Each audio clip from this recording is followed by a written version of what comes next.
नमस्कार. आमची जनगणना आमचा विकास. भारताची सर्वात मोठी लोकसहभाग प्रक्रिया जनगणना 2027 सुरू झालेली आहे. ही जनगणना 2027 पूर्णपणे डिजिटल पद्धतीने घेणार आहे.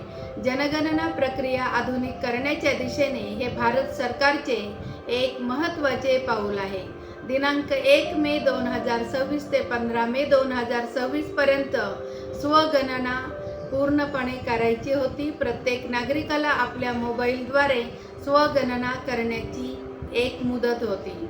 दिनांक 16 मे 2026 ते 14 जून 2026 पर्यंत क्षेत्रीय पद्धतीने कामकाज होणार आहे. प्रत्येक घराची माहिती नोंदवली जाईल. घराची स्थिती, सुविधा आणि मूलभूत माहिती प्रगणकाद्वारे गोळा करण्यात येईल. तुमची माहिती पूर्णपणे सुरक्षित राहील याची प्रत्येक नागरिकाने नोंद घ्यावी. जनगणना अधिनियम 1948 अंतर्गत माहिती पूर्णपणे गोपनीय ठेवण्यात येते. नाव आणि ओळख सार्वजनिक केली जात नाही. ही माहिती केवळ आणि केवळ राष्ट्रहित कामीच येते. स्वगणना केली असल्यास प्रगणकाला SCID नंबर आपण आपल्या घरी जनगणना करण्यासाठी आल्यानंतर प्रगणकाला द्यायचा आहे. जेव्हा प्रगणक आपल्या घरी येतील तेव्हा अचूक आणि योग्य माहिती देऊन प्रगणकाला सहकार्य करावे ही विनंती. तुमची एक अचूक माहिती येणाऱ्या अनेक वर्षाच्या योजनांची दिशा निश्चित करते हे मात्र निश्चित.